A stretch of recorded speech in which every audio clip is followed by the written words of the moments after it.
Hi everybody, welcome back to Cap at Home and Goal Detroit. I'm Miss Van and today we are going to make some button flower pins. So before we get too far into the project, I just want to shout out to our sponsors. Thank you for sponsoring these videos so that we can make them free to our viewers. General Motors and the Community Education Commission of the City of Detroit. Thank you so much. Alright, so let's take a look at what we need. So for this project, it's super simple. And I have it pretty much laid out. We're going to need some scissors, a needle, and thread, and then some buttons. And then I have this jar of buttons. I'm also repurposing some old fabric that, was clothing and it's just worn out and it's too worn out to donate. So I'm just going to take a few pieces of the fabric and cut them into small pieces.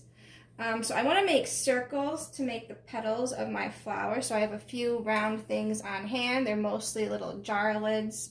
I noticed even the spool of thread that I have has circles on it, so I can even trace that. So I have pre-cut this circle right here from a piece of clothing. And so I'm just going to take my scissors and cut some other sizes of circles from these templates.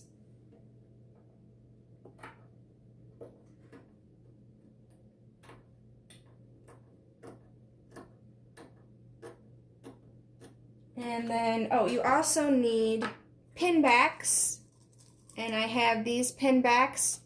You can find these at most dollar stores, but if you can't find the pin backs, you can definitely find the safety pins, and you get like 100 of them for $1. They're super, super inexpensive, and they have tons of really useful purposes. So if you don't use them for this project, I'm sure you'll be glad that you have them on hand.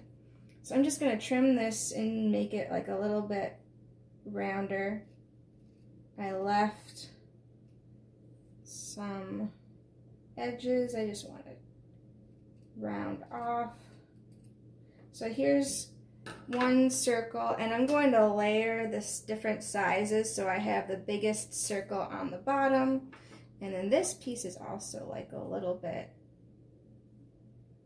wonky, so I'm just going to trim it into a nicer circle. And then for cleanup, you want to have on hand a trash can with a bag in it, and you want to be able to just get all these little scraps of fabric in the garbage can when you're done. And that's pretty much all you need for cleanup for this project. It's super simple. So I'm just going to go ahead and cut the smallest circle.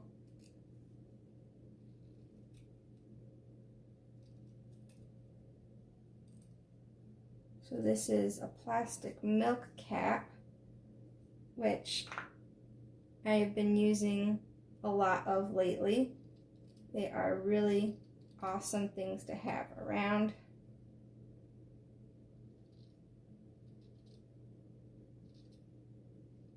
So there are my 3 circles, and I'm just going to lay them out like that. And then I have buttons also from the dollar store and from old clothes that I've just kind of taken the buttons off. And this one, look, it's already shaped like a flower.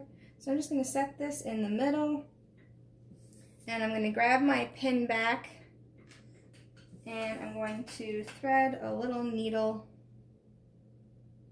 If I can get that in my fingers.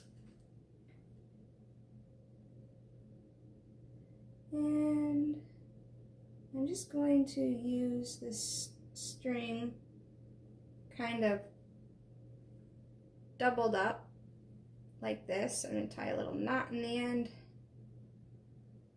to hold it in place.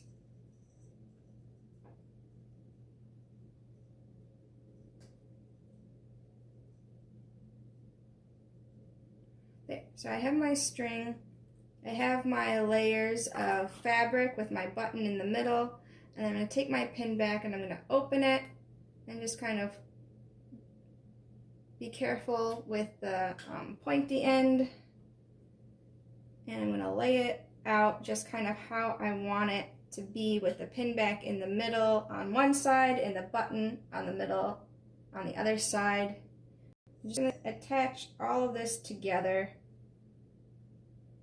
I've got the knot on my thread on sort of the bottom of the stack here, so you kind of hide the tail of the thread at the back of the project. And I just have it lined up so that the holes of the button match up with the holes in the pin back.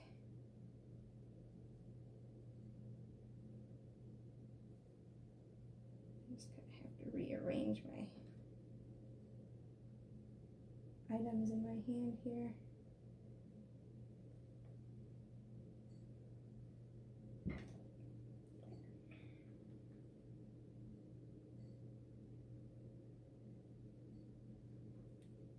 And just go through the whole stack of items.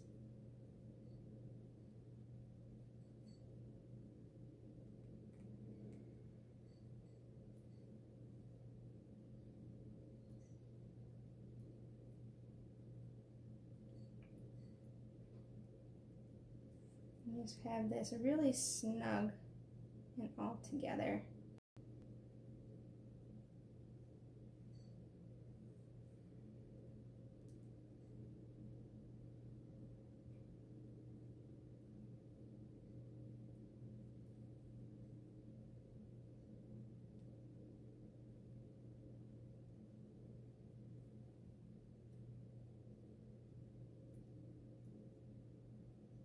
And that is pretty much the whole project. It's super simple, and you can make so many of these little items if you want to. And it is pretty quick.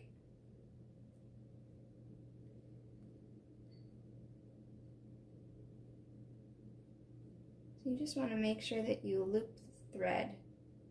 You stitch a few times and you just go back and forth through the same holes over and over again to get a good hold on your fabric and your button and your pin.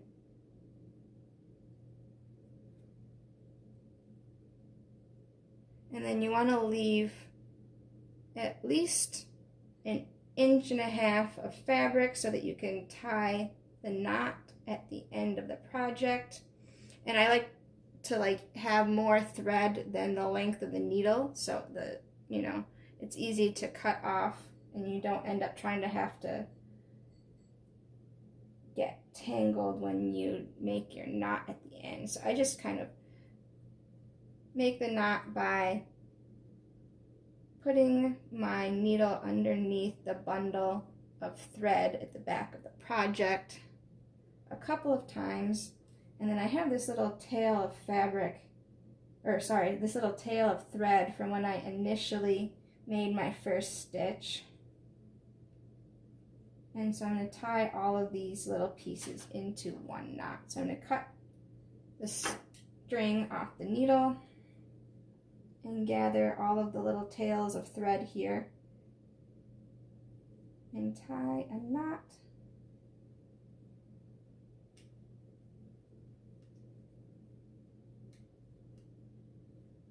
So that everything just stays in place.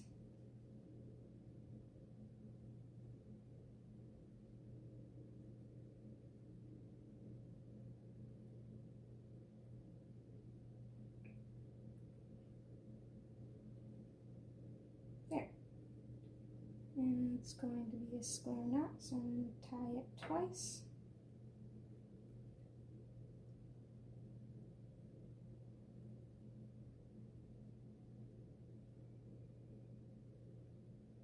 And then I'm going to take my scissors and then cut all of the extra thread off of my project and throw it away.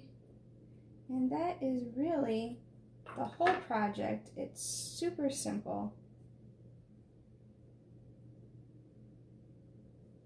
And you have like a nice little locking button back, pin back on the back of your project. And I can just pin it to my shirt.